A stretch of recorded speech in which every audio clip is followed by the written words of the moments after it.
Mr. Speaker, if he thinks the route to better education in this country is tax breaks for private schools in the hope they might hand some of that down to state school, that's laughable.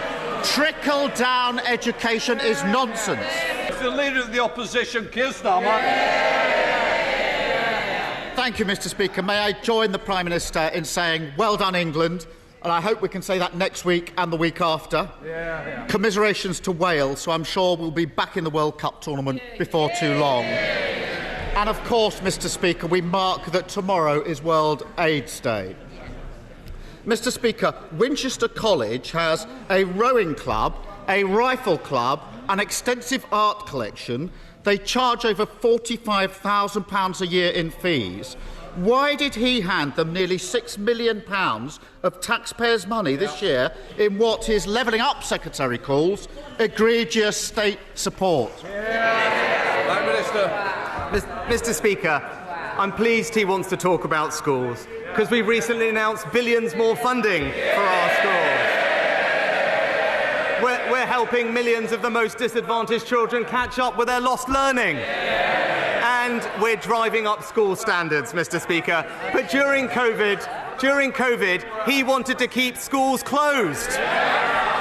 We shouldn't be surprised, because I listen to parents and he listens to his union paymasters. Mr. Speaker, his Levelling Up Secretary, I see him down there, who, after all, was Education Secretary for 4 years, said you could scarcely find a better way of ending burning injustices than scrapping these handouts. And here's why, and he talks about driving up standards. Just down the road in Southampton, and he'll know this, 4 in every 10 pupils failed their English or Maths GCSE this year. 4 in 10. Is that £6 million of taxpayers' money better spent on rifle ranges in Winchester or driving up standards in Southampton? Well, Mr. Speaker, he talks about school standards. It's under a Conservative government, and thanks to the reforms of the former Education Secretary, that now almost 90% of schools are good or outstanding. But Mr. Speaker, whenever he attacks me about where I went to school, he is attacking the hard-working aspiration of millions of people in this country. He's attacking people like my parents, Mr. Speaker. This is a country that believes in opportunity, not resentment. He doesn't understand that, and that's why he's not fit to lead.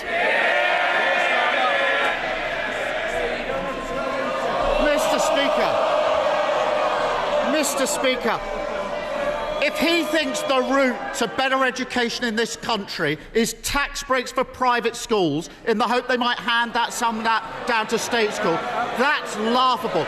Trickle-down education is nonsense. And Mr. Speaker, it's not just the Levelling Up Secretary. His Education Minister sitting there asks, how much better would it be if Conservatives got rid of these handouts?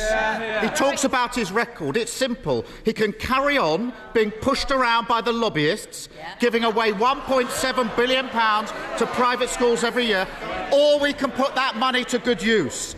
End the Tory scandal. He talks about his record. Hundreds of thousands of children leaving school without the qualifications that they need.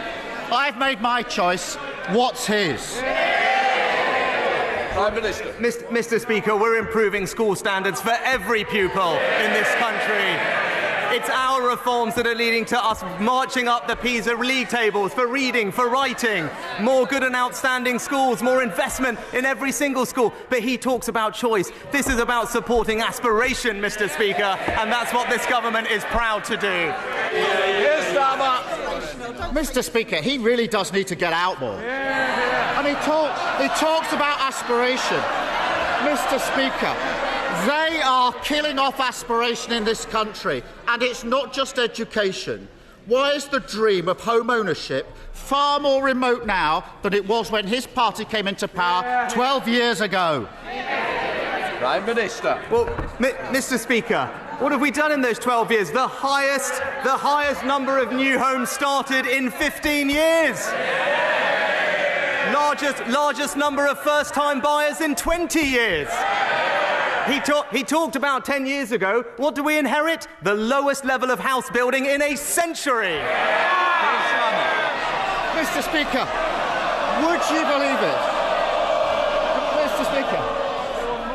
Mr. Speaker, the simple fact is this. Every year, the age at which people can buy their first home goes up. At this rate, under this government, a child born in the UK today wouldn't be able to buy their first home until they're 45. Now, I love my kids, but I don't want to be cooking them dinner in 30 years' time. Now, Mr. Speaker,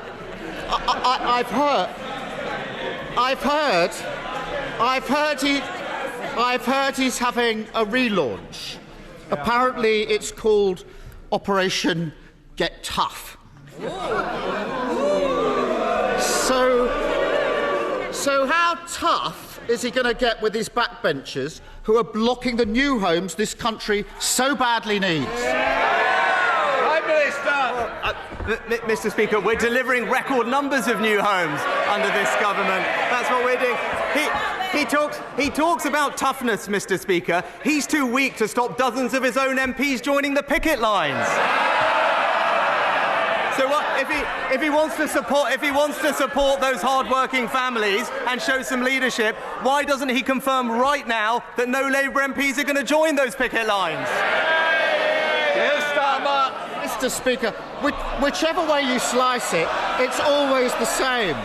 Whether it's private schools, oil giants, or those who don't pay their taxes here, every week he hands out cash to those that don't need it. Every week he gets pushed around, and every week he gets weaker.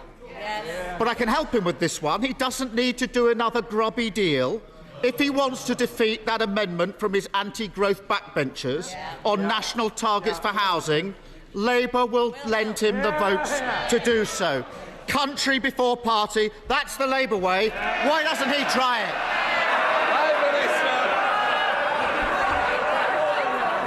Mr. Speaker, I think we did hear too weak to confirm no one on the picket line.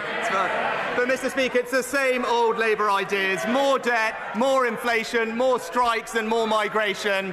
He tells his party what they want to hear. I'll take the difficult decisions for this country, and that's the choice, Mr. Speaker. It's the politics of yesterday with him, or the future of the country with me.